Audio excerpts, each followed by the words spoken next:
All right. Here we go. Am I live? Yes, I am. Hi. Okay, let's start the show formally now. I'm still getting used to all of this this junk here. So let's get it going here.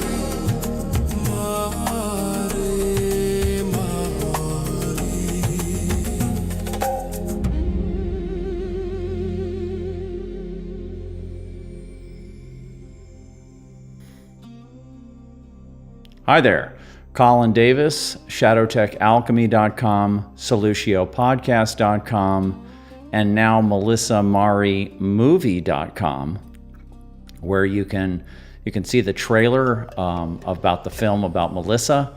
And if you send me an email, I'll send you the private link, and you can watch the full film. And so we're shopping it to some film festivals right now, so we're not releasing it quite yet, but I'd be happy to send it over to you. If you want to write a review, that'd be amazing. But either way, so what this is our Saturday broadcast, and I've just started this broadcast just a few weeks ago, and I think this is our third or fourth broadcast, and this one is on Saturday afternoons, my time. I'm in Texas, and so the reason for this is so that people who can't catch us at the normal Tuesday night at 7 p.m. time frame can catch us on a Saturday afternoon, and also especially so that Europeans can catch us because it's about 8 p.m. in Central Europe right now. And so this is what this is all about, because this is a call-in show. This is a show where I'm going to talk, or you could say lecture, I guess, or give out information about my experiences and what Melissa, Mari, and I were doing in terms of shadow work, inner alchemy, and our whole perspective and philosophy. I'll be sharing that with you. But then this is also a place for you to call in and share your experiences, and if you have questions, or you have if you're having any kinds of difficulties, I'd be happy to give you my perspective if I can, and so that's what this is about. So I think probably as these shows go on, I'll probably do it in the format where in the beginning I'll talk to you, I'll give you some information, and then I'll open up the phone line, so to speak.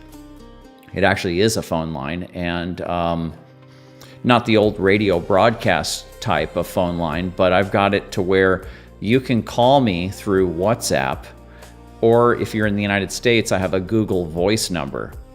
And the phone numbers for that, I'll actually put them on the screen here just right now so that you can write them down. Or you can go to SolutioPodcast.com, and the phone numbers and everything are there. So basically the way this works is you just text me. Just send me a text through WhatsApp, or just through your, whatever it is, if you're in the United States, just through your phone at one of those two numbers, whichever one applies to your territory. And I'll just get your text, and then I'll just call you back when it's your turn. And right now the show's new, and so the phone lines aren't going to fill up or anything like that, so there'll be plenty of space for anyone to get in there. And I really do encourage you to call in. And I know not everybody is in the mode where they want to do that. Maybe they're out doing their own thing, they're driving or whatever it is, or they just don't feel like calling in, especially when it's a new show and you don't really quite know what it's about. But I do encourage you to do that. If not today, then as we go on in the future. So that's what this is all about. And there are a few broadcasts already up there. And if you go to the YouTube channel, the Shadow Tech Alchemy YouTube channel and look under the live tab, you'll see a couple of the broadcasts that have already been there. So you can kind of catch up there, and you can look at our other videos that are up there and get some background. But now let's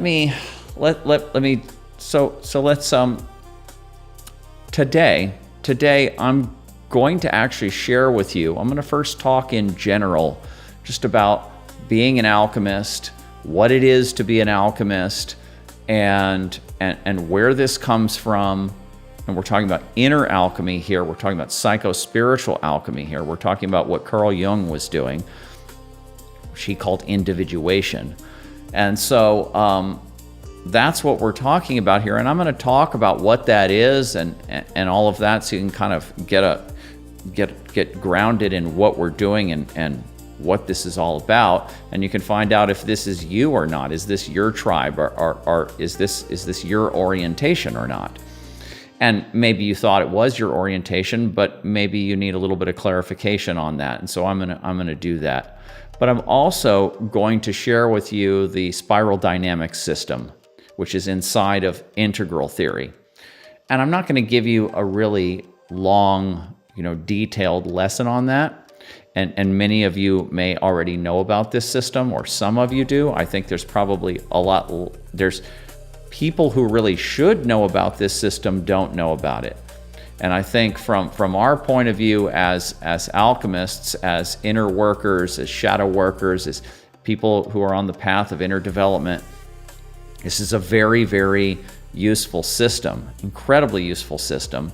And I'm going to show you how what we're doing here is what they would describe in spiral dynamics and also in integral theory, because they're connected, but as second tier. So second tier cognition, second tier thinking, second tier awareness.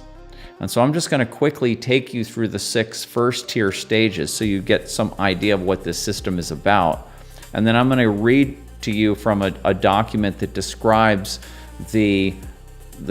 some perceptions, some values, some perspectives that come when you're at second tier consciousness.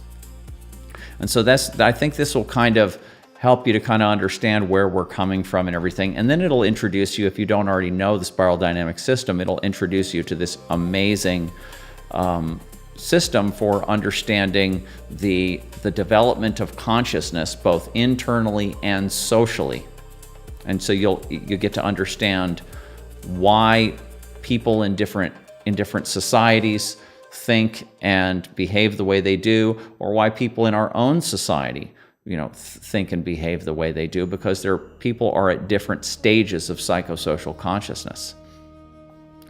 So I'm going to share that with you.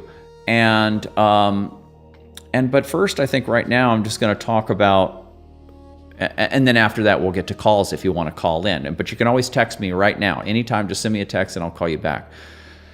Anyway, let me talk a little bit more about what it is to be an alchemist. And when I say alchemist, it's always inner alchemy we're talking about here. We're not talking about physical alchemy, although there are some people, a very few today, who are engaged in inner development work and who are actually also practicing some kind of chemical alchemy. They're doing some kind of, this is a hobby of theirs, and they're studying what the old alchemists were doing, and they actually have their own laboratories with glassware and all of that. I can think of one individual that I know that's doing that, and that's cool. That's great, but that's not really what we're focusing on here. We're inner alchemy, spiritual alchemy.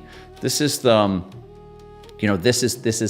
it's a very ancient, you could say, I could say it's, the way I want to say it is, in the East, the traditions of inner development or the path of enlightenment are much more well known and understood, and the general public even knows more about these in the East than they do in the West.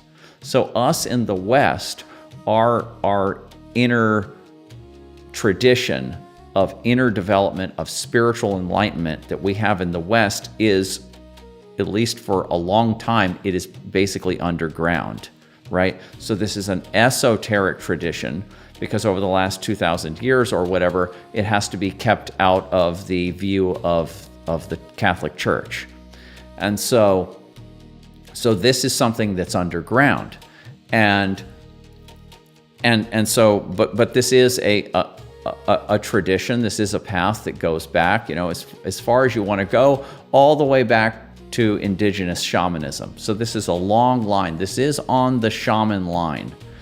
The alchemist, the inner alchemist, is on the shaman line. But as we moved closer and closer into the modern age, and the mind developed its ability to, the rational cognition came into being, and then eventually the scientific method slowly came into being.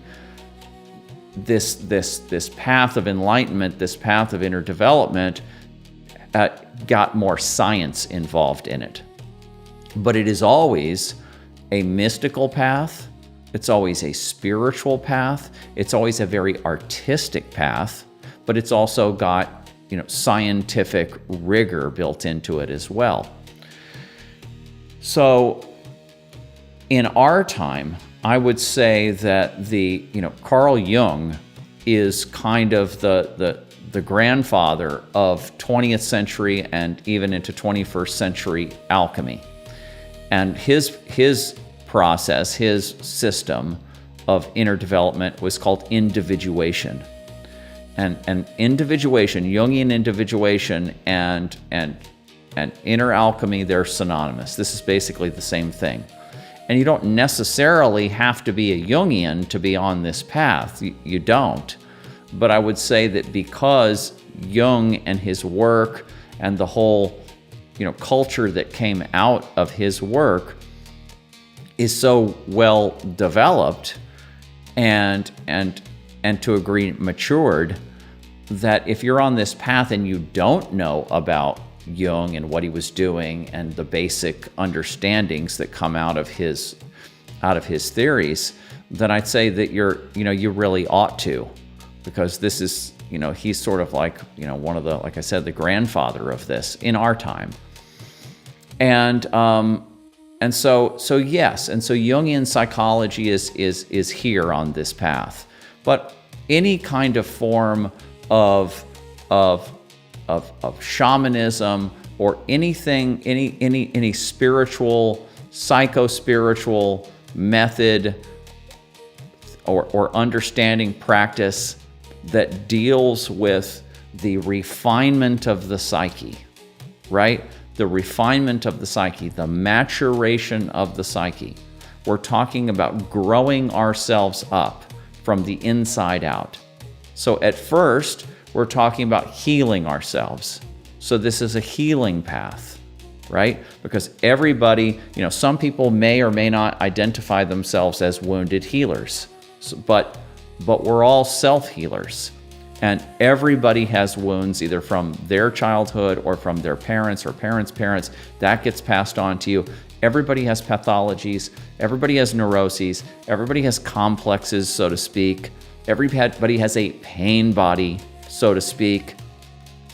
And so, inner dissociation, everybody has that. So there's an amount of healing that's involved in this work that everyone has to do.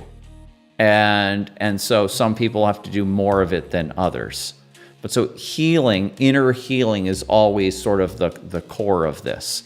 And really it starts with, it's, if you look at alchemy and you look at the stages of alchemy, it always starts with the negrito. It starts with the shadow. And that's where you go in your own psyche to start to get in touch with the environment around which you are dissociated inwardly, around which you're fractured or wounded inwardly. So shadow work is like the original primary work of this system, of this way of being. And so this is healing at first, and then it's development, right?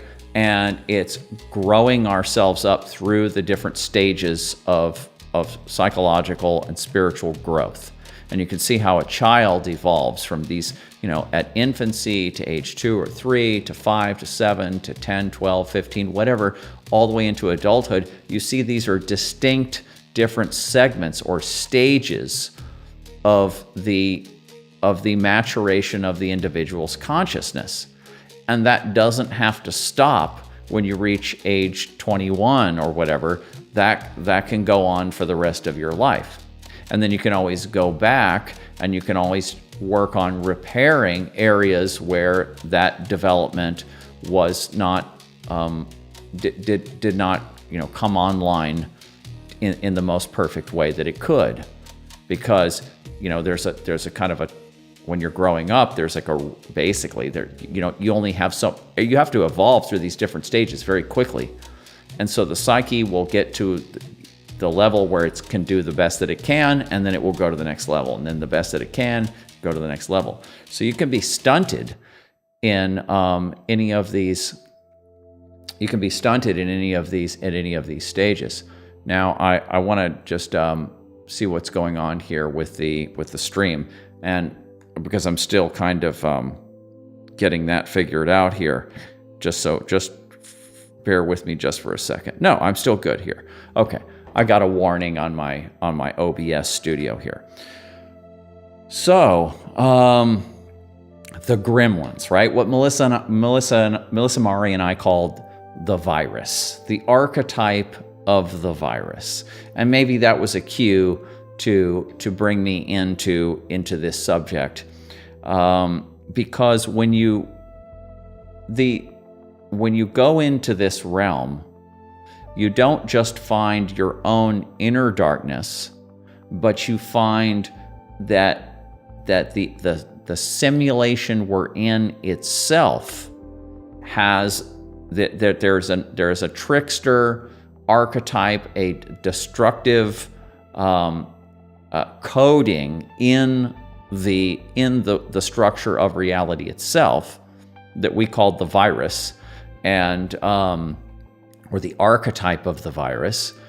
And this is, and so if you actually look at our book, Shadow Tech, which came out late 2015, the first chapter, the 0 and the 1, I talk about how that you have a passive type of destructive coding in the universe and an active type. And so the passive type is entropy, the tendency for everything to erode and fall down. But then there's also an active mode of destruction, a sort of a parasitic or predatory mode of destruction where individual agents are involved in the destruction of humans, of systems, of organisms. And this is what I called subjective destructive agency. Because this coding, this destructive active coding in the structure of reality, of this simulation, of this universe, it is subjectively determined and subjectively interpreted. Because what might be a viral agent to one person or one organism is not a viral agent to another individual or organism, right? So that makes it very tricky. You can't just say, these are the bad guys, these are the bad codes, these are the bad, ethics, these are the bad ideologies, these are the bad human beings, these are the bad groups. And then if we could just get rid of them, then we would have peace on earth. It doesn't work that way. It's subjectively determined. And so that's what keeps it always evolving, always interesting. But so, and the sort of the protocol of this active viral property of reality is that wherever you are weak, that's where the virus goes, right? And so when we're doing this work on ourselves, we're basically working on our psychic immune systems. And we're doing that by finding our own weaknesses so that we can be immune to viral interference, so to speak. Okay, so that's kind of a philosophical aspect of this work. That's something that Melissa and I worked on a lot, and these are the kinds of things that alchemists are doing, right? We're investigating the psyche. We're investigating the nature of the psyche, and to a great degree, we're looking at the shadow side of the psyche, because you have to go into this initially. This has to be a big part of the path. Now, I would say also in our day, in the 21st century, I would say that with the way, this may not have always been the case, but today, with this, where we are, Western civilization or global civilization, and where we are in terms of the manifestation of the shadow, the collective shadow, right? On just a collective level, everybody's dumping their own shadow junk into the collective. No one's doing their own individual shadow work. And then they're dumping it all through projection and displacement into the collective. And so we have a massive amount of shadow material, and everyone's starting to see it now. No one can deny it. And they're going, wow, look at all this corruption. Look at all this integrated evil that's in the structure of civilization. And so this is the red pill awakening.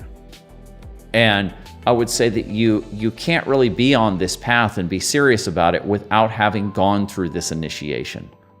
So this is this is a necessary initiation, and so that, and it's important. You got to go in there, you go down the rabbit hole, so to speak, and all of that, and you learn discernment, and you learn all kinds of stuff that you need to learn, and then there's a point when you recognize, if you're on this path, that everything that you're seeing out there that's evil in the world is actually a reflection of what's on the inside of human beings, including yourself. And especially what you're focused on in your red pill investigations is showing you what parts of you need to be focused on internally. It's a projection. It's a selective. It's a process of selection and projection. And so this is another aspect of what it is to be an alchemist, is the recognition of the projected nature of reality. Yes, there is an external world. Yes, there is some kind of material world out there, but we know, we've been recognizing it since Plato, or even well before that. The Hindus, they have this understanding of Maya and all this. This is ancient understanding, but now we know physiologically, neurochemically, neurophysiologically, that the outer world that we see is a world that is perceived, it is felt, it is touched, it is seen, and it is heard through sensory apparatus and internal psychic lenses or programs that interpret the external world, whatever it is, in a way that works for us. And you can look at Donald Hoffman or Bernardo Kastrup on this. Our perception is of a world that, for our biological fitness, we see the world and perceive the world as we do, because that perception helps us navigate this material reality successfully, but it doesn't mean that it is an accurate representation of what the world is. Okay, and so knowing that even just the most basic form of human perception is itself a biased, tweaked, filtered understanding of what's out there. And then on top of that, then we're quote unquote projecting in the psychological sense. We're focusing and biasing and focusing on things that are directly related to our own patterns. We're seeing a mirror image, a distorted but some kind of a reflected and projected interplay between the outside world and what's going on inside of us. And so whenever you're charged, whenever you're attracted, whenever you're stimulated, whenever you're triggered by something in the outside world or someone or something, that is telling you that is resonating with a pattern inside of yourself. And what you should do is you should go inspect that pattern inside of yourself. And so by doing that, you'll come to understand how you are, how you're programmed, so to speak, and how that you're living in a programmed reality. And not just biologically, not just culturally, but by your own internal filter sets. And so this is also a big part of being an alchemist. Melissa and I called it living in the movie of life.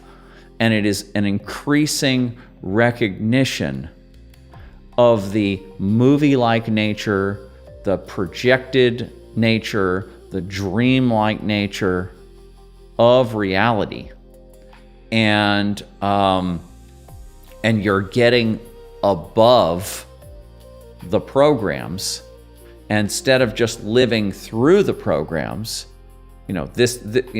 You tune into something that you think is important, political or otherwise, you think is important, some drama that's going on in the family or whatever. You're attuned to that, or your hobby, your passion, whatever it is, you're attuned to that, and you're living through that. You're living through that program. But you're not above the program looking down going, oh, that's just a program.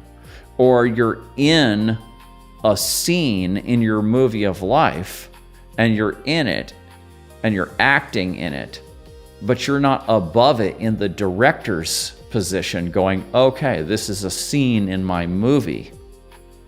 Okay? And so when you're an alchemist, this is as above, so below.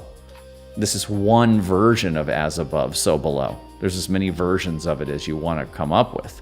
But you're waking up to the movie-like nature of reality and getting higher and higher above it and getting into the director's seat where you can actually, be involved in the process.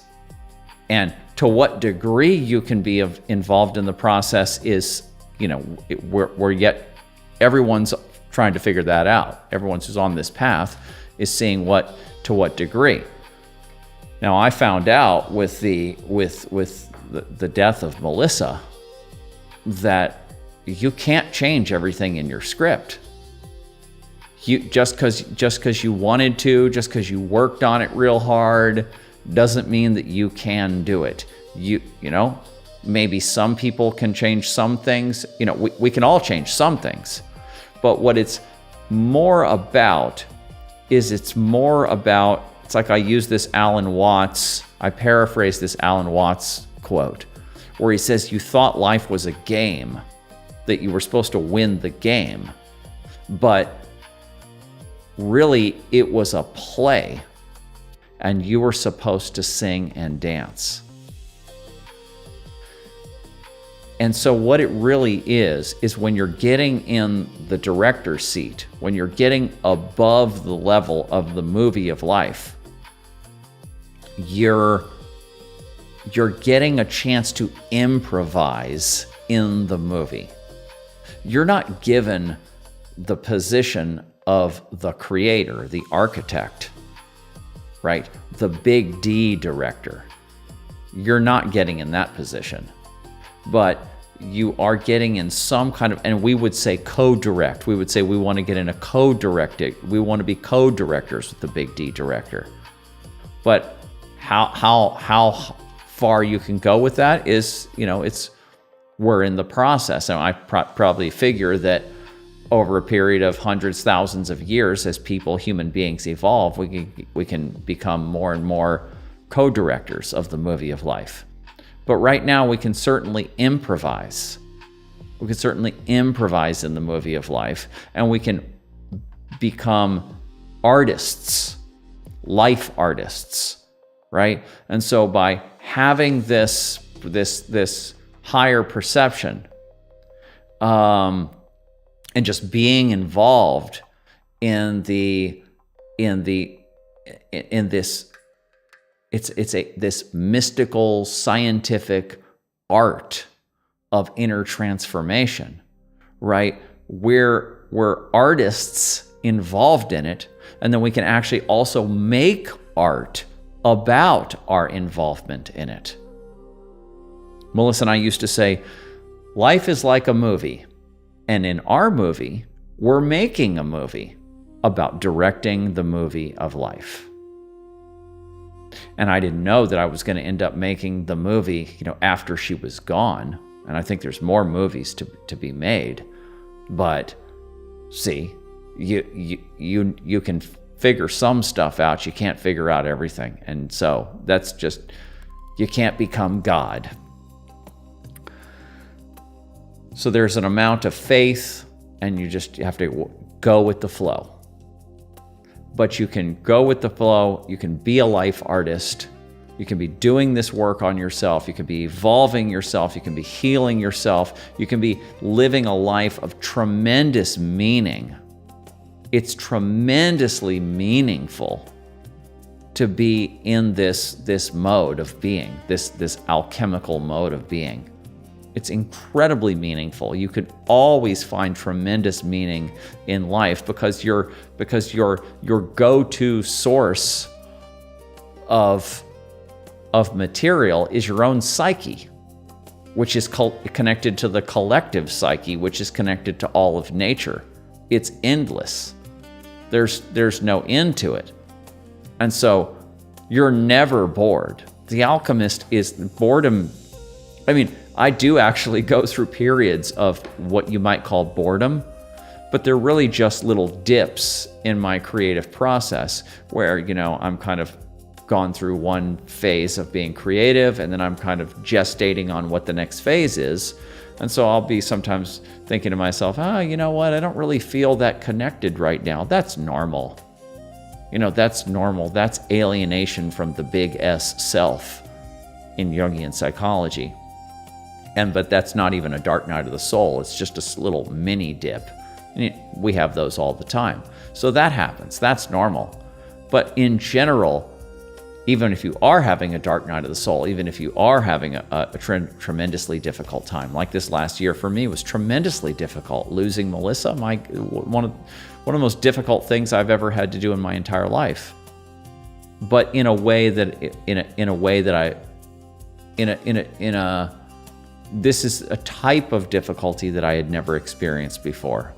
And I think I was kind of prepared for it because of the amount of work that we had done. But yeah, so this is a tremendously meaningful path. And yeah, it's for a certain kind of person. It's for a certain orientation. But, people who are in Jungian psychology, INFJs, INTJs, those kind of people, but not totally. And you can't pigeonhole this into one or two personality types at all. So now, with that said, where are we in the broadcast? We're 34 minutes in. So again, anyone that wants to call in, I'm going to do the spiral dynamics thing now, and then I'm going to open it up to callers. And so, again, this is a new show, and I'm not expecting to get flooded, and we're just going to keep on going this whole year. I'm going to be doing this. and inviting more and more people to come in. And so it will build as we go. And so, but the spiral dynamics thing, all right. I'll give you a little introduction to this. So I think I said a little bit earlier about it.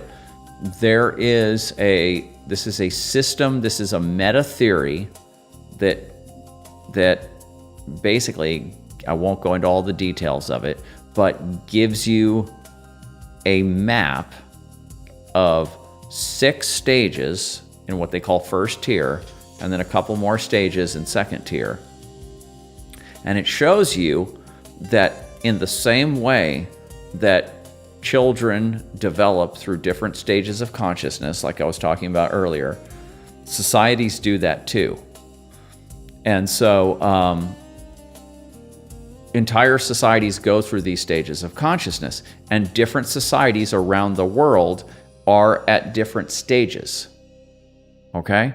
So you can have multiculturalism if you want, but you have to understand that not everybody is at the same, what they call center of gravity, right? And so people are living by different values. They're living through different lenses, different belief systems, and they're connected to different levels of physiological development. So, the tribal warlords in Afghanistan,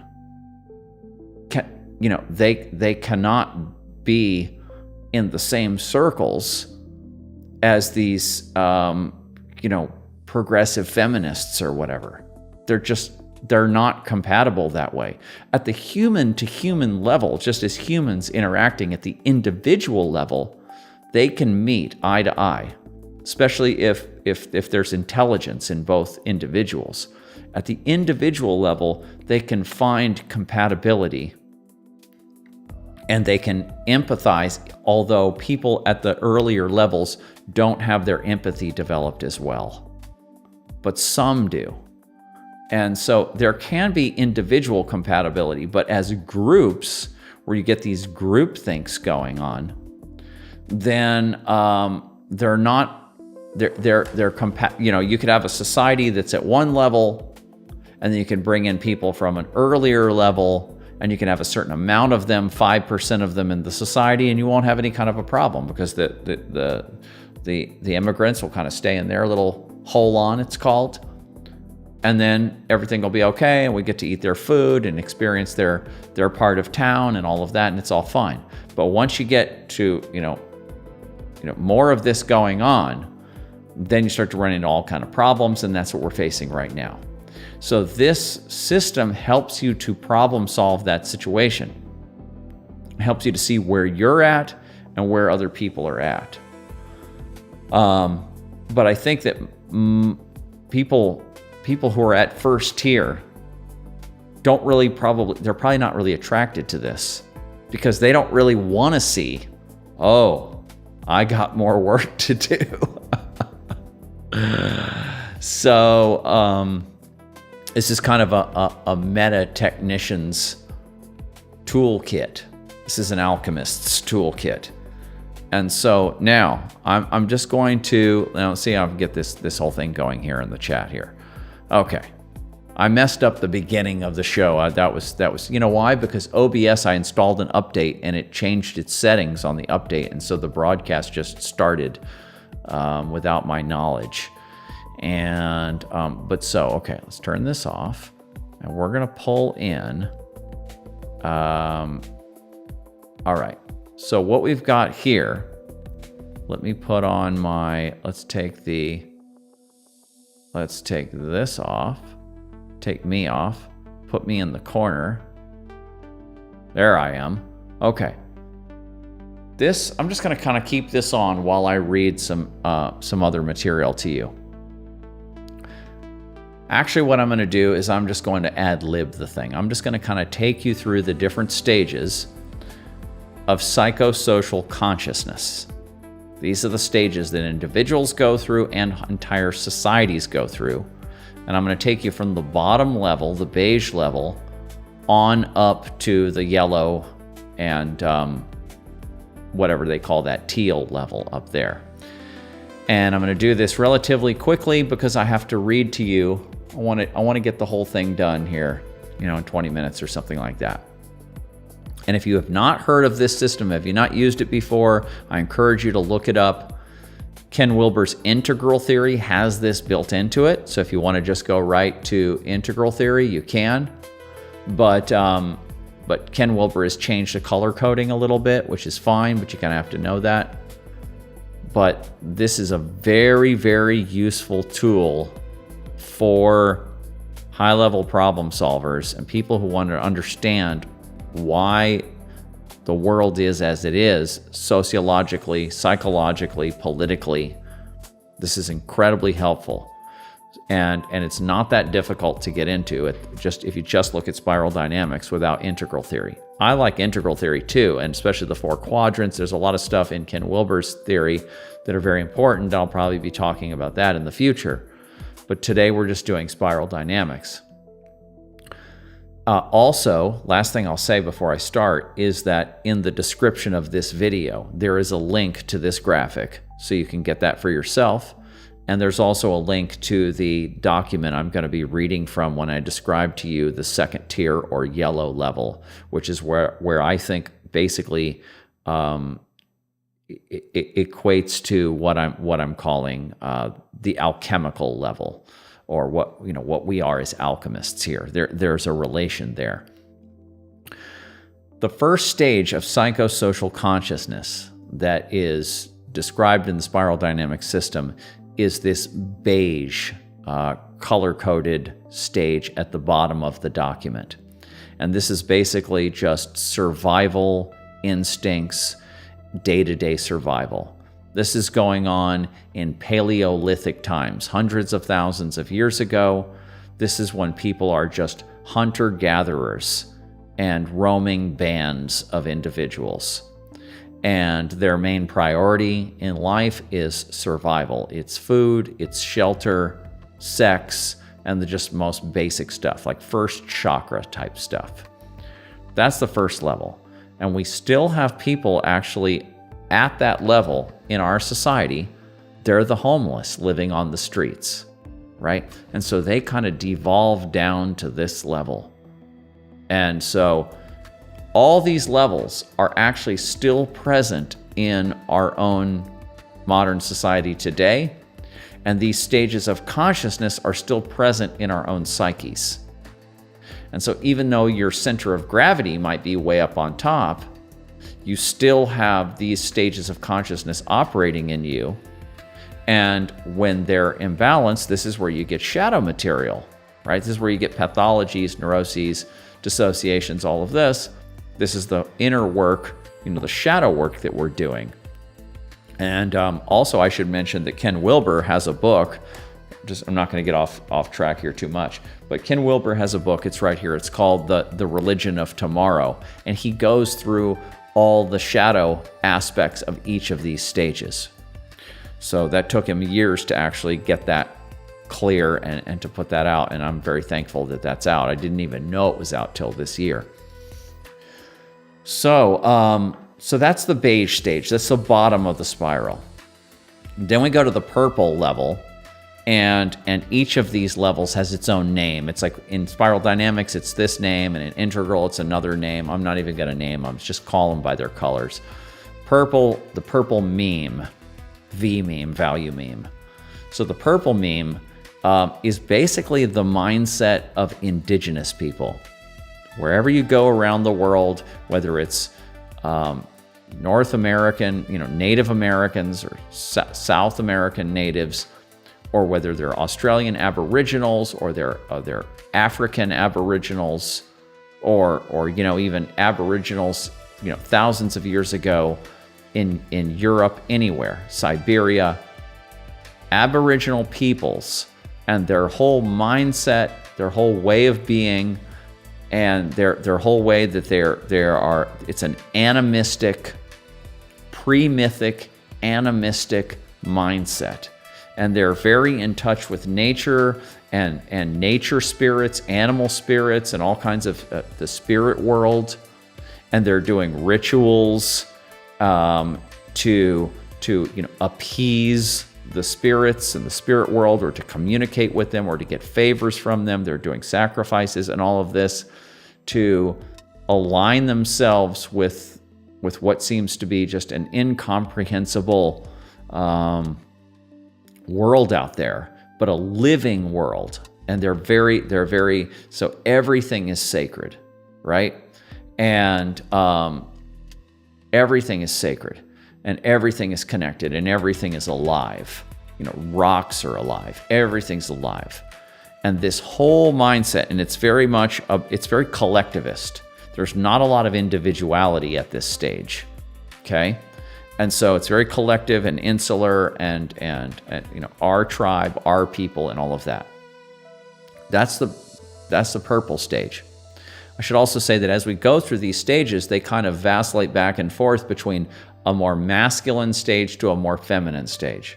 So the survival band, the beige stage, is more masculine, and then the purple meme is more feminine. It's more collectivist. So you have individualist, collectivist, and it kind of goes back and forth, and we grow through those stages.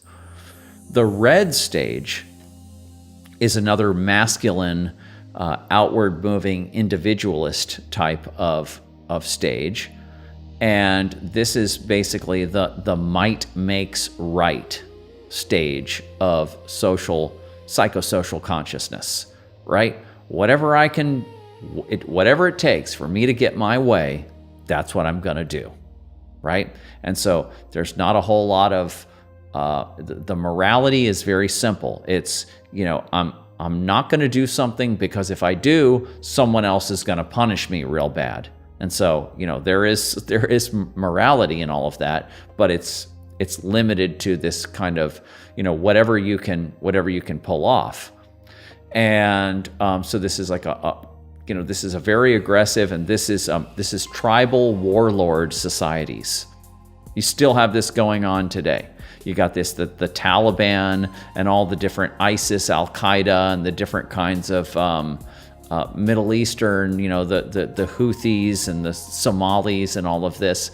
They're between purple and red, right there. Somalis, in Africa and stuff, and lots of places around the world. You have the purple red kind of intersection there. And so might makes right, and this is Genghis Khan, right? And this is Vikings, and this whole kind of mindset, right? And it's a certain stage of consciousness, it's a certain stage of society.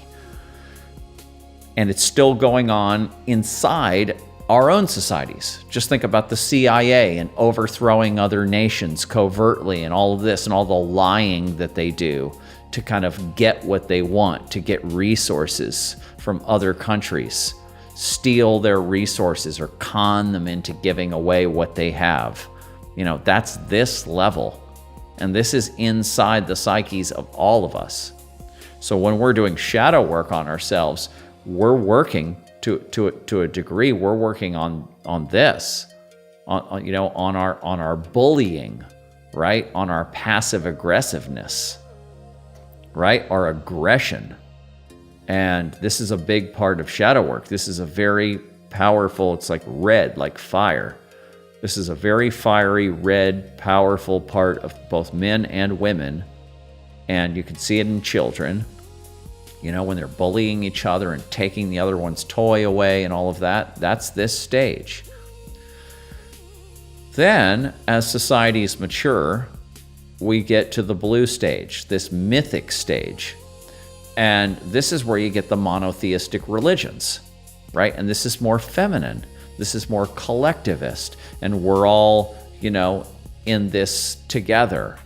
But at this stage, we're Westerners, so we know Christianity, and we know the medieval Christian mindset, the Catholic Church and all of that kind of stuff. So there's a lot of law and order, there's a lot of rules, there's a lot of boundaries. And as long as you stay in this rule set, you stay in these boundaries, then you're going to be safe with the community, and you're going to be favored by God, And so, don't get too uppity, don't get too individualistic and inflated, right? That's sinful. And so kind of keep your head down and just stay, and the work ethic and all of that kind of stuff, and just kind of stay in the group, in the tribe, and follow the rules. So this is still very powerful in our consciousness as well. And you still have people whose basic, even in our nation, in the United States, or even in Europe, in Western Europe, you still have people whose center of gravity is right there. They're Christians, right? And in other nations, they're Muslims, they're Jews, and they're this is our rule book and our way of being. And if we follow the rule book, everything's good for you, everything's good for me. So that's that mindset, and it's still very prominent. And then we get the modern era, right? We get the Enlightenment, we get the Renaissance, and we get the Enlightenment, we get the Protestant Reformation, we get the founding of America, and this whole phase of individualism and scientific rationalism, a whole other way of thinking and a whole other way of being, where we're using our mind to make things better for ourselves. We're using nature, where you could say we're exploiting nature. That would be a shadow side of it. But it's about progress and success and individualism, the American way, and all of this, and it rubbed off on all of Europe. The Americans were ahead. They were at the cutting edge of this, the founding fathers and all of the principles and all of that, Adam Smith, and all of the Enlightenment material that went into the founding of the American ethos and all that. Then that folded back onto Europe, and then Europe came up to that level. And so, it's about progress and individualism and figuring stuff out and making life easier for everybody, and progress and all of that. So that's that whole mindset, and you get scientific materialism out of that level, the orange level. It's like why they call Trump Orange Man, right? It's interesting because he's totally at that level, and or at least that's kind of the highest. That's his highest state, actually. His center of gravity he's got a lot of red in there too, and red and blue in there too. But see, that's the deal, is that we're all kind of a mix. We all have these different aspects, these different recipes, these different ingredients, I should say, in our recipe. And some people have more of this one in their recipe, more of this one in their recipe, this one, and then you have your kind of center of gravity where they kind of balance out, or where they kind of all mix. So that's been going on, that modern world, that orange level of modernity has been going on. And then you see the green level, the green stage, the green meme.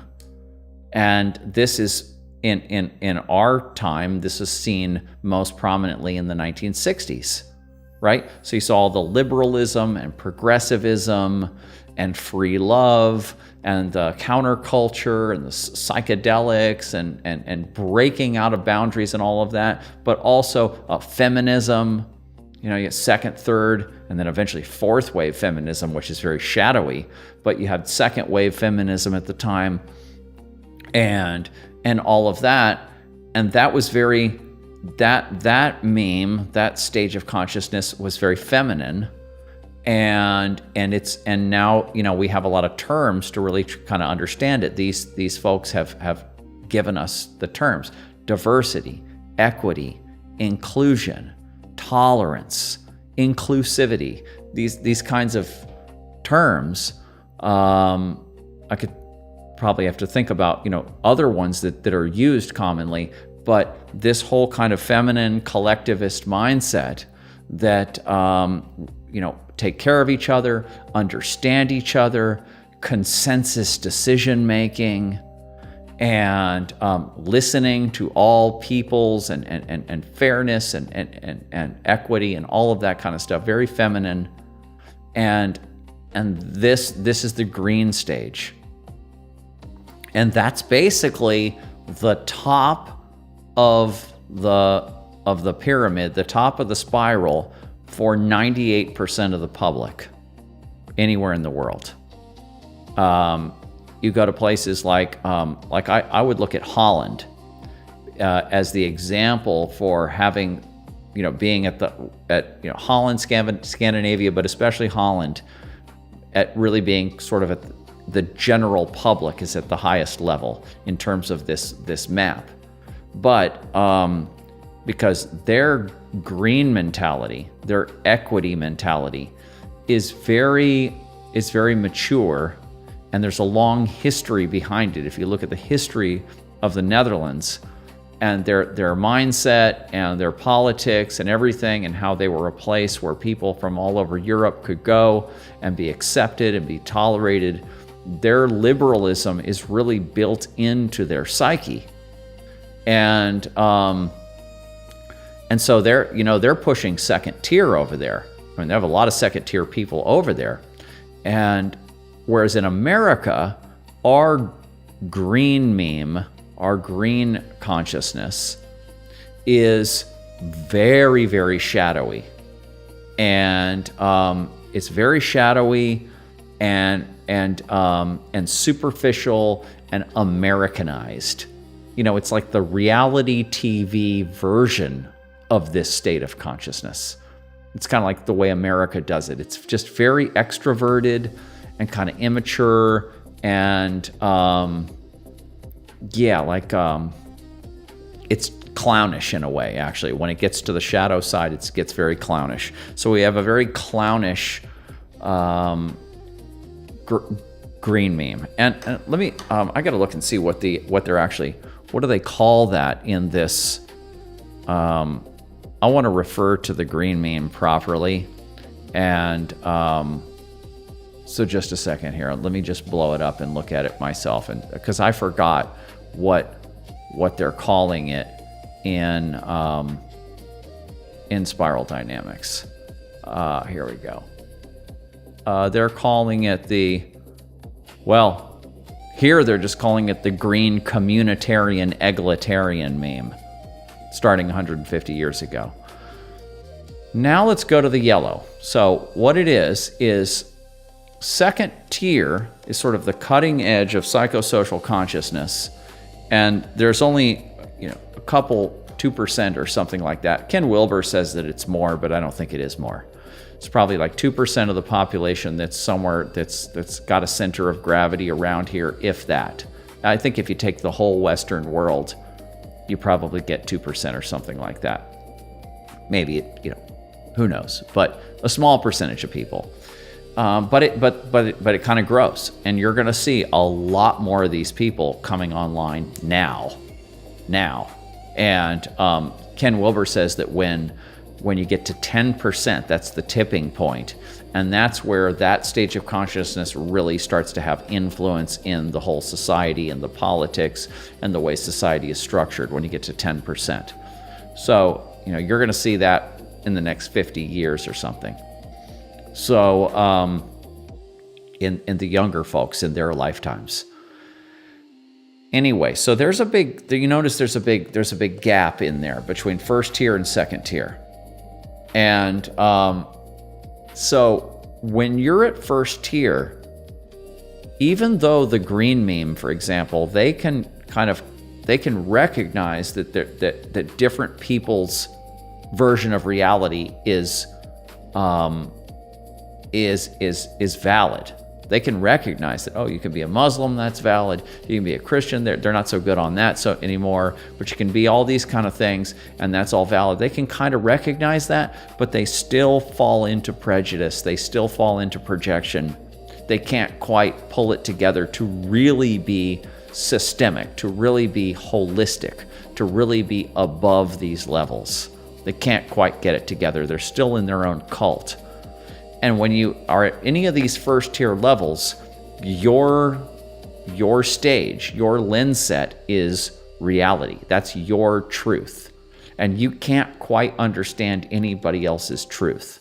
So these stages are always fighting with each other. individuals and societies, groups are fighting with each other because they're at different stages. When you get through this moat, this gap, which I think is basically the shadow. This is the shadow, whether it's your personal shadow or it's the collective shadow. This is this giant moat. And then when you get on the other side of that, I may be wrong about that, but when you get on the other side of that gap, you get to second tier. There really is no gap, and I think what it is that when you're at any of these stages, it feels like there's a gap. But the second tier is the holistic problem solver mode. Again, it's kind of masculine, so it's more about solving problems and wanting to.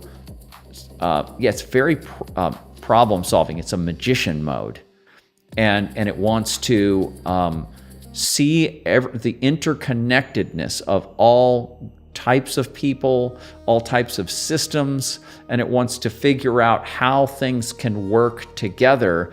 And it's not so interested in saying that one stage of consciousness is better than another.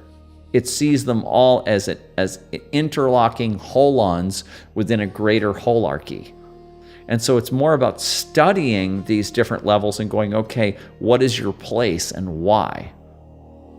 And so that's what you're doing at second tier. You're much more about just understanding the way the world is in its dynamic complexity, and less about judging it and trying to change it. It's more about working with what is. And so this is second tier consciousness. And then the highest one on the spiral dynamics map, this teal, this is more kind of this is a feminine mode of really at the felt bodily level, really getting the interconnectedness of all things, of the whole biosphere, and of all of the interconnectedness and the one being, that state of the one being, and how everything is on track and everything is going as it should, and it's all according to the one being. And so that's that. But what I'm going to do now I'm going to read to you from a document, and again, in the description in the YouTube video, you'll see this document where it goes through. It's like 15 pages. I'm going to read to you some highlights from the first 5 pages, so you can get kind of a feel for what yellow stage consciousness is, what second tier consciousness looks and feels like when you're there. So let me go over to that right now. And I have that actually on the screen. Let me see where that is. Let me pull that off, put that off. There we go. Okay, well, now where's me? And I can't put me on there because you need to be able to see this. So let's do this now. So we'll go to the beginning. Get this one out of my way. And all right, here we go. I'm just going to kind of go through this. Just listen to me say these things, and then you kind of get a feel for what second tier consciousness is about. In the spiral dynamics model, stage yellow represents tier 2, described as a quantum leap in one's awareness of reality. Unlike tier 1, individuals who rely on survival thinking, tier 2 thinkers shift towards being thinking, perceiving the world for what it is rather than just how it serves them. They appreciate existence's magnificence rather than just serving self or group interests. At this stage, the notion of objectivity is recognized as an illusion, and the focus turns towards perspectives. One's awareness of their own perspective is critical at this stage, and they understand that every perspective, including their own, is partial. Listen to that. You hear that? The shift to tier 2 allows one to replace fear with curiosity and care, moving beyond survival-focused concerns towards genuine curiosity about existence. It signifies a shift towards self-actualizing individuals who are not solely focused on survival-oriented tasks, but on growing and developing as individuals. Right? That's the alchemists. That's what we're doing. That's self-actualization on Maslow's hierarchy of needs, right? That's the top level of his pyramid. One of the defining features of stage yellow is its multi-perspectival approach to reality. Much like an insect's compound eye or a camera with multiple lenses, stage yellow involves integrating perspectives to form a high-resolution understanding of the world. Stage yellow swings the pendulum back from the collective mindset of the green stage to individualistic thinking. However, this represents a form of individualism that is aware of the cost to others and strives to limit excessive self-interest. Yellow stage thinkers are conscious of their impact, both environmentally and interpersonally. They strive not to inflict damage or cause harm, showing a sensitivity towards others' feelings and the environment. This reflects the yellow stage's aim to express self without posing a cost to others. Stage yellow involves understanding the magnificence of existence, exploring reality with an open mind, and finding a kernel of truth in all perspectives. This stage is characterized by the propensity to design integrated and open systems, seeing life as a kaleidoscope of natural hierarchies, systems, and flows.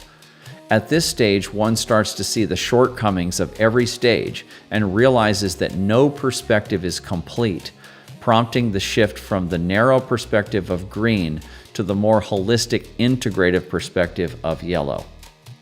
Right? You start to be able to see that every stage of consciousness is a subjective truth. Truth is not objective. Let me just say this, there are universal truths. They exist, just like there's a material world out there, but we're each perceiving them through our own lenses, through our own filter set, through our own stage of psychosocial consciousness. So that even though that you might say there are natural laws, there are objective, universal, or archetypal truths, our perception of them is subjective. So from our own perception, truth is subjective. And this is something that Jordan Peterson talks about. This is what the postmodernists figured out, but then they just kind of, they're not at second tier, so they just kind of fall back into this kind of tribal, kind of us versus them thinking. Okay. Values that resonate with individuals at the yellow stage include nuance, complexity, open-mindedness, systems thinking, sustainability, long-term perspectives, and creative outside-the-box solutions. Yellow values embrace lifelong learning, neutrality, impartiality, and being able to meet people where they are. Important principles also include reducing the suffering of living systems, mental flexibility, self-actualization, paradox, uncertainty, responsibility, independence, and autonomy. Okay, a whole bunch of adjectives there. Yellow treats every perspective as partially true, and as a result is open-minded and able to consider and synthesize even radical viewpoints. There you go. Individuals at the yellow level of consciousness development are non-ideological, principled, flexible, adaptive, processing a vision for the future, and driven by a strong ethical core. They are capable of holding two contradictory perspectives at a time, and show great behavioral freedom. They strive to develop natural, sustainable environments and can move freely between different value systems. Yellow-level individuals have a holistic, system-level perspective. They act from an interdirected core, are adaptively responsive rather than reactive, and are capable of creating complex systems to support the whole. These individuals prefer simple and functional solutions over opulent displays. That's important. Yellow level thinkers consider understanding other worldviews as critical to navigating life. They see a kernel of truth in every worldview and are adept at extracting value from otherwise distasteful perspectives. Yellow thinkers see themselves as part of an evolving universe. They acknowledge that all ideas are subject to revision and upgrade. They are open to learning from any source and continuously evolve their conceptual world.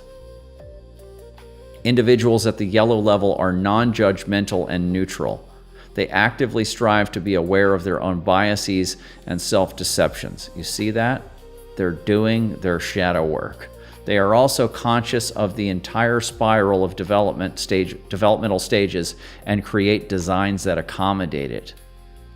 Yellow level thinkers acknowledge the validity of lower stages of development and facilitate their process within a broader social context.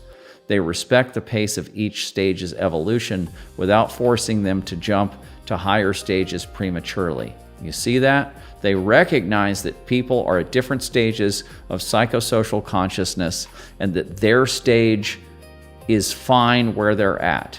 They don't need Afghanis to become fourth wave feminists, right? That's just complete folly. Yellow level individuals align their actions with the evolution of their personal development. Yellow stage individuals are immune to intimidation, coercion, or bribery, as these typically exploit fears and personal needs derived from survival-based thinking. Instead, they operate from a being level of awareness where they are beyond these manipulations. This is the last page here I'm coming up on. Individuals in this stage of development avoid controlling behavior and criticism. They refrain from creating enemies, scapegoating others, and are immune to radicalization. Their wide range of thinking perspectives makes them resistant to being trapped into particular paradigms or belief systems. Individuals at the yellow stage of development are attracted to trouble spots where evolving crises require new insights for resolution. They are also adept at foreseeing potential issues that may arise from public policy decisions due to their understanding of systems at various forms of feedback loops. Okay, that's a little esoteric. Leaders in the yellow stage context are not determined by a hierarchy or ambition, but instead on who is most equipped and competent. If a group requires knowledge on a specific subject, the individual with the most expertise or qualifications in that subject would be assigned as the leader. Yep. Individuals in this stage value minimal consumption, avoiding becoming slaves to their human appetites. They also refrain from both controlling and being controlled, with a tendency towards yielding win-win-win solutions, aiming for outcomes beneficial to all parties involved, including the entire ecological system. Men in this stage exhibit a more mature form of masculinity, softened to integrate both traditional masculine and feminine qualities. This is contrary to the more juvenile form of masculinity in previous stages, characterized by flaunting macho qualities or material positions. Hello. Yellow stage individuals are often nonconformists who prefer keeping a low profile, working in the background, and maintaining a level of flexibility and adaptability in behavior. They do not join wholeheartedly in group activities and tend to work independently. People at this level balance different perspectives and refrain from creating enemies or scapegoating. This level is resistant to radicalization given their complex thinking ability and their ability to simultaneously process multiple perspectives. The yellow level navigates paradoxes and contradictions easily and is skilled at solving complex problems. That's all I'm going to read now. Again, the link to this paper is in the description of this video on YouTube, and this is just fantastic. I just found this last night. This is 15 pages, and I assume that there's one of these for every stage of the spiral dynamics stages. Okay, let me pull this off now. SD yellow. And let me bring back to the, let me get back the full screen. And there's a way for me to do all this with one button touch, but I just still have to figure that out. So, let me see if the chat's working. And looks like it is. And let's see if anybody wants to. Oh, I got a Happy New Year. But does anybody want to call into the show? Does anybody want to do that? If they do, send me a text. So here are the numbers. They're on the YouTube description. They're right here on the screen. It's if you want to do it through WhatsApp, it's country code 1, United States, 737-877-1038. 737-877-1038. And in the United States, it is 512-815-2475. 512-815-2475. And I know we're just new here, and our show is new, and so and I can't expect everybody to just start calling in and stuff. But if there is anybody that wants to, or just chat in the chat, that's fine too, because I want to make this show for you guys. I want you guys to have an opportunity to talk, and to talk about what you're doing, your progress, your path, your difficulties. So now we have on record, and I could clip that and reuse that, a brief explanation of the spiral dynamics system, and a reading of a very elaborate description of what yellow or second tier consciousness feels like. I'm not going to get into the teal level, because that's enough. And then you guys can go do that research on your own. But I think if you're listening to this show, if this is your path, if you know me and Melissa and what we were doing, or if you're whatever it is, you resonate, you consider yourself to be an inner alchemist, you're doing shadow work, you're developing yourself inwardly, you're evolving yourself, that's your thing, you can see that's what they're doing, or that you can see that second tier consciousness, which is rare in the world now, but is coming on more quickly now. And like I said, you're going to see more and more of that over the next several decades. That's where we're coming from. That's where we're at. So we're kind of cutting edge. And I realize, now that's why when Melissa and I started coming out, 10 years ago, and we put our book out and we started doing some workshops and things like that, there's so few people that could really get where we were coming from. It's because it's just a new stage of consciousness.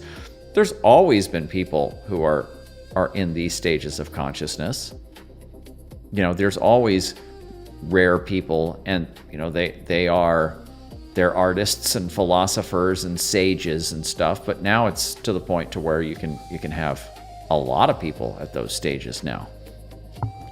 And but so yeah, okay. So let me now, it is now, I've been going for an hour and 20 minutes. And so I'm just going to kind of, you guys are free to text, or so we can talk, but that's also fine. I'm going to be, look on my WhatsApp here. I'm going to be patient with it and give people time over a period of weeks and months to figure out what's going on and to get involved.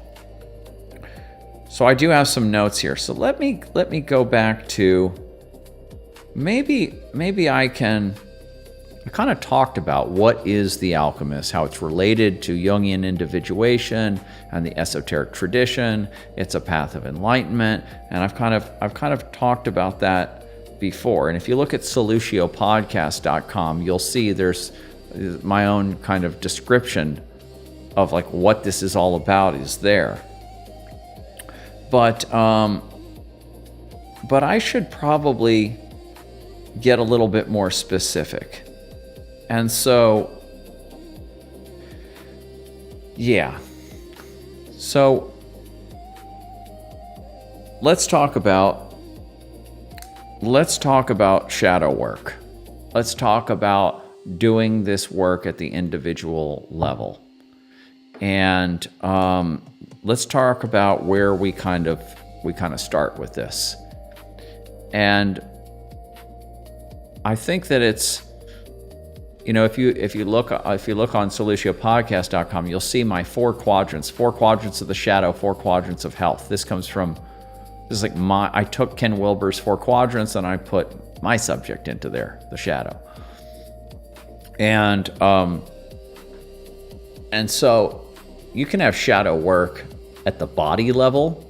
You can shadow work at the personal mind level. You can shadow work at the relational level, shadow work at the cultural level, at the civilizational level. You can have shadow work at all of these different levels. But most people start actually at the body level, right? So when you're cleaning up your diet, when you're cleaning up your eating, when you're cleaning up the food and things that go into your actual body and taking care of your body, and you're interested in nutrition and clean food and getting your body operating optimally with what you're putting into it, that's kind of physical alchemy, actually, bodily alchemy, right? And, you're taking exercise or weightlifting or whatever it is, some kind of physical exercise in there, or you're into martial arts or sports or whatever it is. These are all this is body-based attention. And really, this is actually kind of step 1. Some people do get into the mind part first, definitely. This doesn't have to be step 1, but it definitely is down there towards the, in the beginning. Some people are naturally very introspective, and some people recognize that they're wounded and that they need to work on themselves from an early age. Some people start working on themselves from like age 17 or 16 or whatever. Melissa actually started in some way very early like that. But then she got into the body-based stuff within 3 years of that. I mean, by the time she was 20, she was in the gym and she was working out and she was trying to get off sugar, and maybe that would have been 22 or something like that. But so the body thing is you got that's got to be there. The body part has to be there. You have to be very attentive to what you're putting in your body and the health of your body. This just got to be there. That's at the ground level, kind of. Then it's about just self-awareness in general. Just self-awareness in general. Just being, you're having a conversation with somebody else and you're involved in the conversation, you're listening to them, but at the same time, you're watching yourself, right? You're watching yourself and you're aware and you're like, okay, how's my conversation? Am I being too frontal? Am I being aggressive? Where's my state right now? How's my tone of voice? How am I, interfacing emotionally with this other person? Where's my eye contact? Where's how's my body language, right? And you're just kind of keeping an eye on your being with that other person. And you don't want to get too involved in that, because then you lose track of the communication and the interconnectedness. But you want to just kind of be, this is just self-awareness, being self-aware of your, am I giving them space? Am I letting them explain themselves? Am I talking over them? And when you get very passionate, some people are talkers, like people like me, I can get very passionate. I can talk over people accidentally, so I've become more and more aware of that over the years, how to calm that down and not do that. And so, just self-awareness. This isn't necessarily shadow work, but it's self-awareness. And then when you're by yourself, just what's going on in my head? What's going on in my body? Where are my feelings at? What's up with this attitude? What's up with this thought process? This is what I want to spend my time imagining or fantasizing about. Asking why. Questioning. Why am I wanting to spend my time on this? Why am I irritated by this? When was the last time I was irritated in this way about this type of a thing? Is this a cyclical pattern for me? Oh yeah. Is this something that my parents had? Oh yeah, I can see how I'm becoming more like my parents. Right, okay. Self-awareness. That's really just the core of it at the internal level. It's just self-awareness. Watching yourself, watching what's going on. And then when it comes to the shadow work aspect of it, it's just your self-awareness is you're on an expedition, you're looking for or you're attentive to anything that's negative, anything that's shadowy, so to speak. And so most people, what they're doing, even people who are relatively self-aware, when the shadow material comes up, when the nasty thoughts come up, the nasty feelings, whether they're projected out at other people or whether they're, they're just there, or whether you're inflicting damage upon yourself with them, whatever is happening, when those nasty thoughts or feelings come up, most people get some kind of distraction going, right? This is the people use drugs and alcohol. People use all kinds of distractions these days. You have the phones and all the internet surfing and all that stuff. So they distract themselves that way, or whatever it is. It can even be something healthy to distract. It used to be TV, but it could even be exercise. It could be, running, or it could be being engaged in sports or something like that. You do something even healthy, but it distracts you away from those negative thoughts and feelings that are coming up. But when you're an alchemist, that's your stuff. That's your prima materia. That's your first material. That's the stuff that you're going to be working with. It's like, thank you, great. I got some yucky stuff I can put in the retort, in the alchemical vessel. I can burn that up, right? And you burning it up with the light of awareness. Right? That's your laser beam. That's the sun. It's your awareness that's burning up this stuff. It's called integration in psychology, or Jungian psychology. So you're integrating material through awareness. It's coming up, whatever the material is, thoughts, feelings, beliefs, images, anything that's coming up, any psychic material, it's coming up. You notice it's negative. And you go, okay, what is this? Where is this coming from? And you start to remember back and start to try to see, is this part of a cycle? Because everything happens in cycles. So, oh, here I am again with this. Oh, here I am again with this. And that's really the beginning of when you first start to see that things that are destructive in your inner or outer life are cyclical. Then you're really on the path. Now that's really the key to getting to taking off with this, to getting above it, to getting in the director's seat. So yes, so it's general self-awareness, and then when it comes to the shadow material, it's conscious awareness of what's destructive, what's nasty, what's negative. And then in terms of shadow work, it's also becoming conscious of how you're projecting, right? And I mean, my awareness of my projections has gotten finer and finer over the years.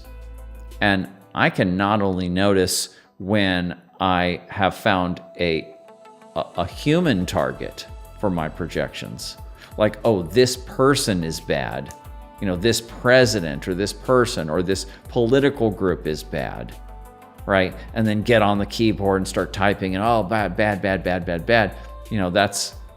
That's you projecting to a great degree, even though there may be something objectively wrong there.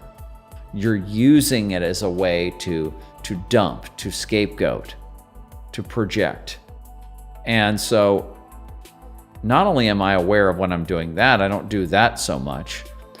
I will dump aggression through projection on all kinds of things. Like, lately I'm on this one where I'm in Texas now. I was in California. I mean, my family's from Texas, but I've been in California for the last I was there for 30 years. Moved back to Texas, and everybody drives these stupid trucks, these giant vehicles. I can't even believe that they make these things, for the general public. There's just these giant trucks. And people drive around with one person in these things. They spend $80,000 on these trucks. And, they barely fit into parking spaces. Half of all the vehicles are these things. Or maybe it's a third, but it's just so many of them. They're giant trucks. And everybody's just wasting, resources and driving around going and getting groceries. It's like I think about, okay, in Switzerland, in Europe, in France, and Germany, people are riding their bicycles with a little basket on the front down to the grocery store to get some milk and bread or whatever.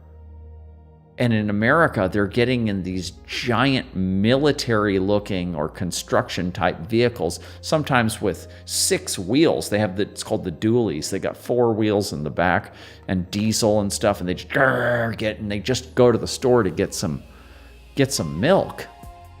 And you're like, man, I'm just like, what is this? We didn't have this in California. This is kind of, I know it's getting more popular around the country, but we have cheap gas here.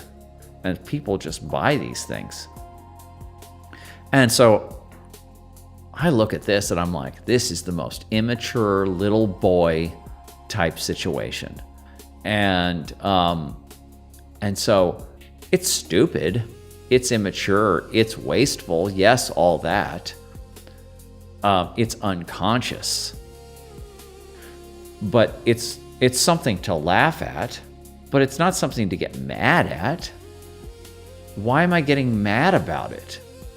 And so every time I see one of these giant trucks driving out in front of my house, I look out. It's like I got this little game going with myself where I go outside, I go to the front lawn, and we have a nice. This is a family property, and it's nice, and that's a story about how Melissa and I got to live here, and was a real blessing, but. I look outside, there's this beautiful giant oak tree in the front lawn. It's a peaceful neighborhood, very green. And then a giant truck just drives by right there and just, there's like one dude in there, or even a woman. They have women drive these things sometimes. I see all kinds of women drive. It's probably their husband was the one that wanted to get it, and I'm like, you idiot. You fucking idiot. Here's another idiot.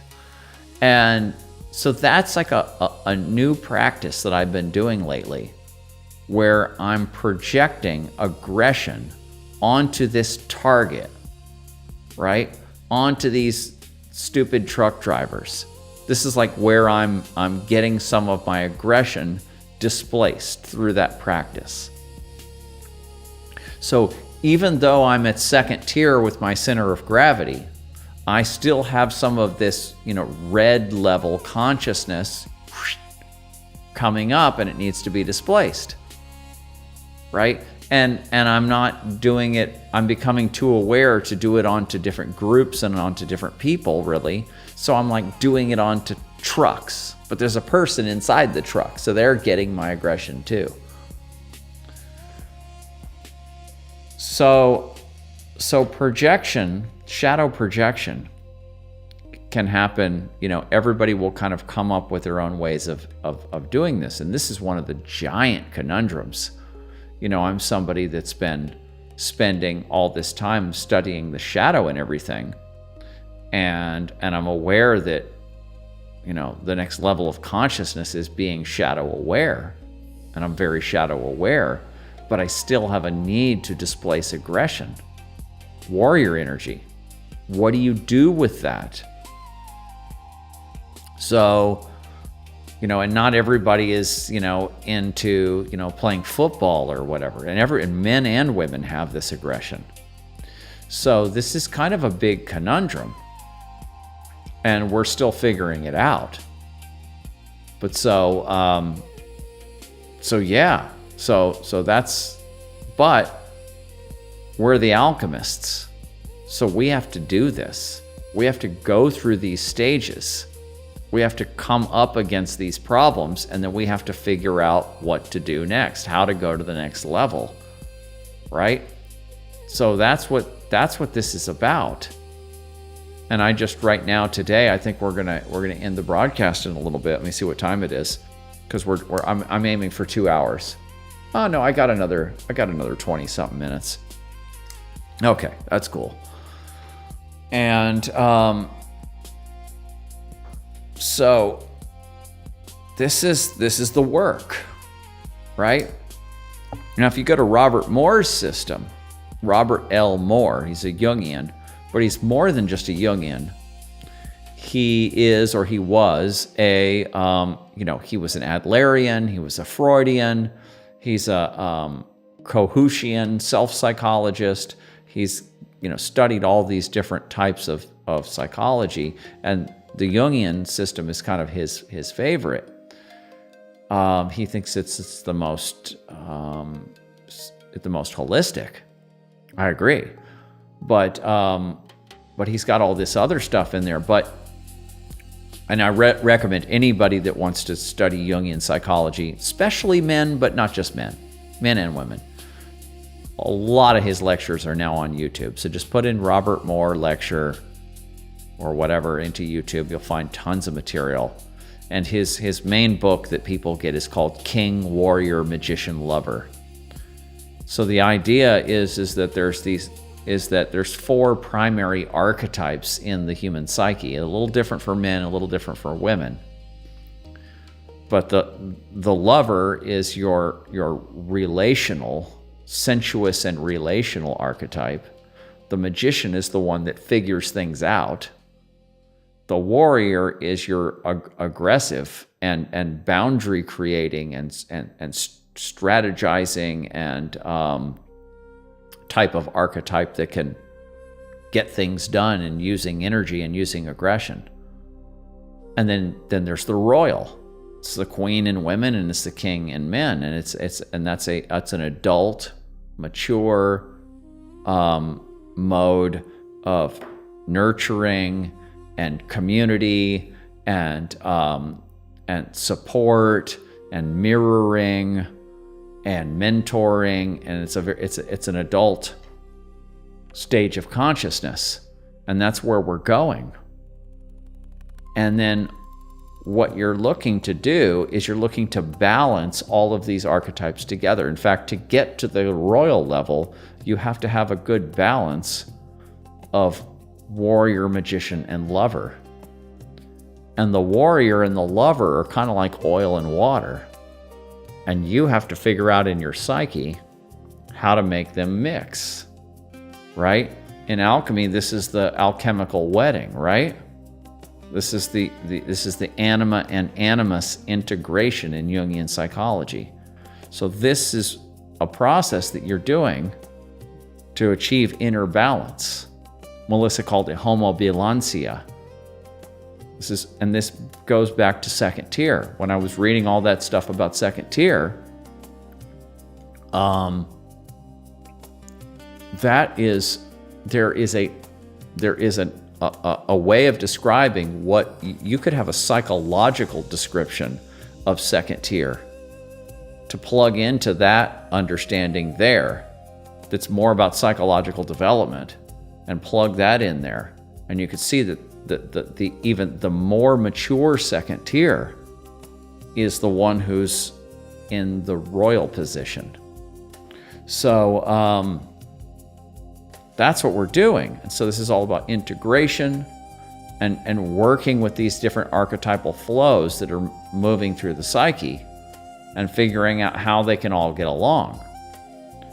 So when you back to the shadow is when you have dissociation, when you have parts that are split off by trauma and all of that, they're channeling different archetypes, and they're making it difficult for things to integrate and for your inner family, so to speak, using IFS, your inner family to get along.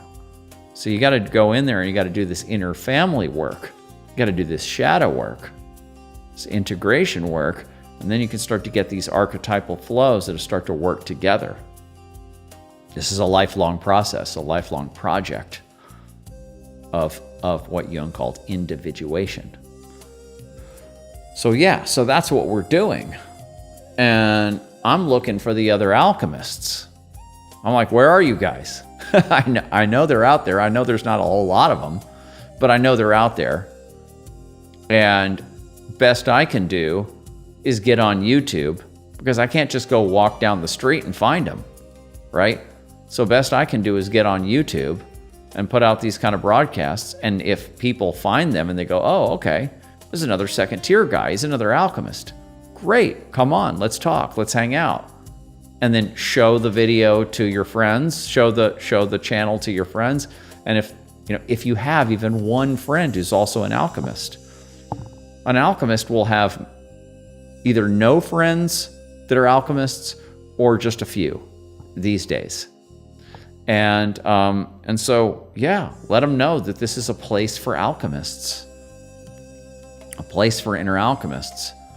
And this is not about me. The only reason, I kind of have to step up and kind of just pull this together because I don't see anybody else doing it, because the Jungians are not, they were doing it in their own way, but they were kind of shoved into academia. Even though academia never really accepted them, they kept tucking themselves in with academia, and now it's like that's not going to work. Academia is a mess. It's just a shadow cesspool. It's a green meme shadow cesspit. And I mean, I know I'm probably overreacting. Maybe I'm not, but So, and the Jungians are now the real experienced ones, the elders, the mentors, are in their 70s and 80s, and they're very kind of still living on the whole 60s liberal mindset, which is fine with me. I mean, I have that in my core, but you got to go beyond that. You got to get to second tier. And you got to be red pilled these days. You can't be blue pilled and be on this path. It's ridiculous. No. And so there's a new generation of alchemists, and we have to find each other. We have to find each other. We have to support each other. We have to talk. And I don't really care what level people are at or whatever. There's people at a higher level than me, for sure. I'd like to meet them. And then there's people who are newer to the path, and I don't care as long as they're on the path.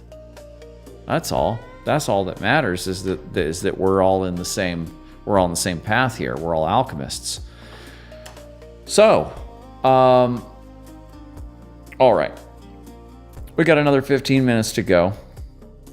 I got my notes here, and I'm not getting a whole lot of interaction on this broadcast. This is my, it's been better on Tuesdays. This is my first Saturday broadcast. But for example, let me show you how rare the alchemists are. And that I have a mailing list of almost 600 people, and everyone that's on the mailing list has downloaded one of our books, Shadow Tech or Transforming Darkness. I got those books right here. I might show you some books maybe today. So one or more of those books have been downloaded by everybody on the mailing list. So in order to even, get on there, you have to be interested in inner alchemy, right? In some way, or shadow work or something. There's a second book. And this one I give away for free. A bunch of people got on the list because they got a free copy of this. Just go to shadowtechalchemy.com. Go to the books page. But still, because I've been, still, just because you downloaded a book about shadow work or the shadow doesn't mean that you're really fully feeling like you're on this path. And you're still distracted by the whole matrix and life and all of that kind of stuff, or you're feeling challenged by the idea that there would be a community of alchemists and that we'd be talking with each other and sharing ideas and stuff like that. So that, that kind of shows you there are people who are at different stages of this. And it kind of takes a certain amount of experience before, or a certain longing to follow through with this. Now, I'm not saying if there were other alchemists out there, real serious psychospiritual alchemists, and there are people who are on the Jungian path especially, or they're on the Eastern path or whatever it is. And so I may just not be I may be in my own kind of tribe, so to speak, because my tribe is these red pill people. And so not everyone who's on the inner development path is red pilled, although I think that you're going to hit that wall. You're going to hit that moat. And you're going to need to be going through the shadow. You're going to need to be going through the shadow of the culture, and you're going to need to have that red pill initiation. So eventually, I think everyone's going to kind of come around to that. But this is the beginning. This is the very beginning of this movement, because this is a wave of the human potential movement. The human potential movement, that the last arc of it that we saw coming out of the counterculture, that grew, and you saw Esalen and Big Sur and all of that, and that came through, and then that kind of crested and crashed when tech came in. And the people, the boomers and silent generation who were the elders in the human potential movement are passing away now, or are getting off the stage. And so we've kind of hit the bottom, and now we're just kind of, it's like a new, and there may not be, there may be multiple, I'm sure there will be multiple veins, multiple ways of this movement coming up. And the way that I talk and the people I'm hanging out with, there's a few of us, there's a handful of us that I'm affiliated with. And the way we talk and everything is a new way. It's a new way. It's a new generation. I'm a Gen Xer. These are Gen Xers and millennials. And this is a new way of being. And And so, but once we start to see more of us, then we're going to start to feel more energy. And then we're not just going to be alone in our little corners.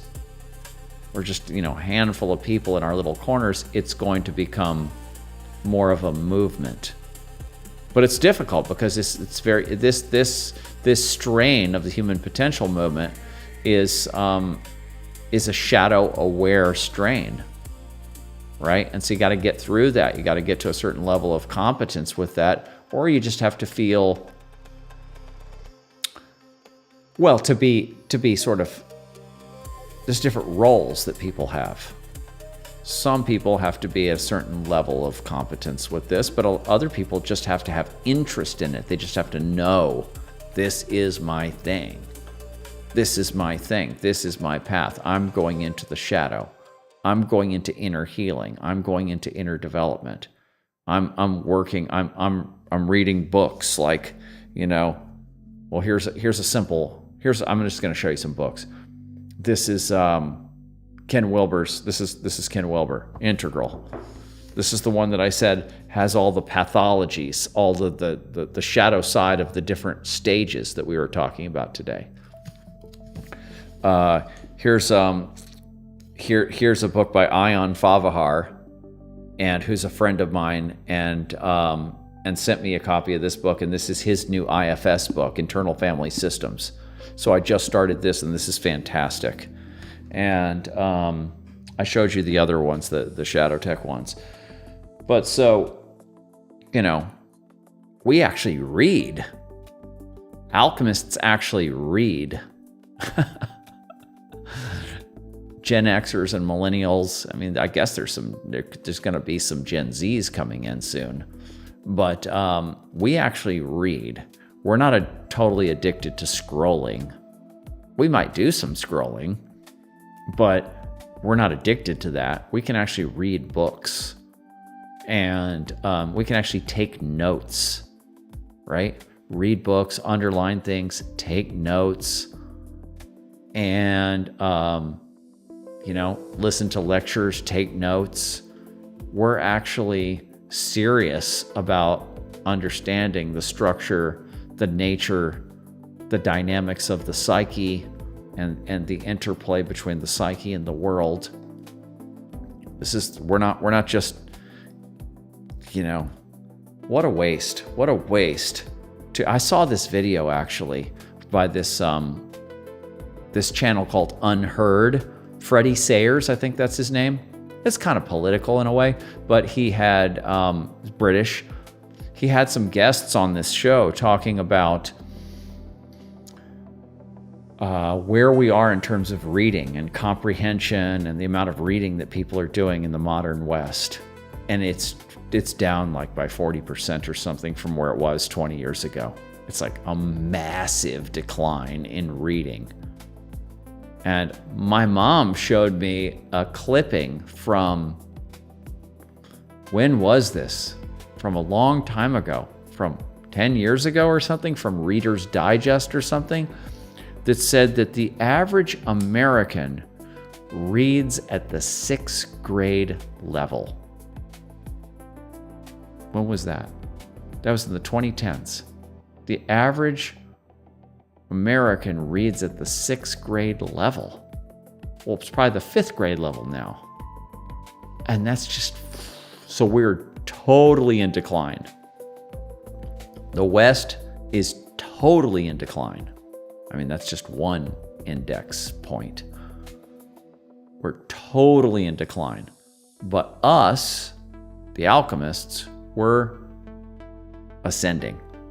Okay? So while the general public, I can just go to the store, I can go out in the world, and I can see, in America especially, the general public is a dumbed down lump of fat cells. And it's better in Europe, definitely. Definitely better in Europe, but they'll probably notice that it's dumbed down there too. But definitely better in many countries in Europe. But in general, the whole West, Britain is also kind of like America, also declining rapidly. And so we're just a very gluttonous, spoiled society. And but so the average public is declining, unfortunately. I'm sorry that this is the case. It sucks for all of us. And especially when you're ascending, when you're developing, when you're maturing, and then you go out in the world and you're looking for other people who are at your level, and you're like, where are they? Or even people that you can have intellectual conversations with, where are they? It's just bad situation right now. But so that's going on, and then there's us. So yeah. So anyway, I think what else? I mean, I'm just going to keep doing these shows. So if this is up your alley, then, I don't think I'm going to say too much more today. I'm going to just kind of leave it there. I can just go on and on and on about, doing inner work and shadow work and different methods and stuff. And I will be doing that as we go on. But yeah, so that's our broadcast for today. And I am a little bit disappointed that I didn't get any callers. That's really what I'm looking for, is callers. Because I set up these numbers, and I got my WhatsApp number. It's on the screen right now. And I got my US-based Google Voice number. So I have my normal phone, and it's just separated from that. Then I got a second phone. And it was, if anybody's interested in how to do this, I show you how to do it. I figured it all out. But yeah, so I can take calls now, and that's what I really want to do. So if you guys are hearing this at any point and you want to come in, the next show will be this coming Tuesday at 7 p.m. Central Time, Texas time. And then the next Saturday show will be 2 Saturdays from now. I'm doing it every other Saturday. And if you see this and you know somebody else that is into this, that this is up their alley, please send it to them. I'm calling it a place for alchemists. And so I really want this to be our there's going to be others, but I want this to be one place where people like us can gather and talk and share ideas and feel community. And then eventually I'd like to have a conference. Yeah. I'd like to actually have a conference. And I don't know where, maybe 2 conferences, maybe one in the United States and one in, say, Holland, in Amsterdam or something. So, yeah, all right, there we go. That was a good broadcast. And I'm glad I did the spiral dynamics thing, so now that's there. And I can clip that and put that on as its own video. And I'll be getting more guests as we go on, and we will be progressing and ascending. And anyway, if you would like to see the movie about MelissaMariMovie.com, but that's actually a page on her main website, MelissaMariMusic.com. You can go to either of those, MelissaMariMovie.com, MelissaMariMusic.com. And so I really want you to be able to learn about Melissa and what she was all about and her whole way of being and everything. And so I really, I've been getting some really great reviews on the movie. So I'm really thankful for the people who have watched it and sent me their beautiful reviews. It's been so beautiful. So, and I'm very thankful that I was able to pull it off. I was able to make this movie and I was able to pull it off. So, there we go. ShadowTechAlchemy.com. You can get the book for free, the new book. And SolutioPodcast.com takes you to, everything about the show, call-in numbers, everything, schedule. And I will see you all very soon. Thank you.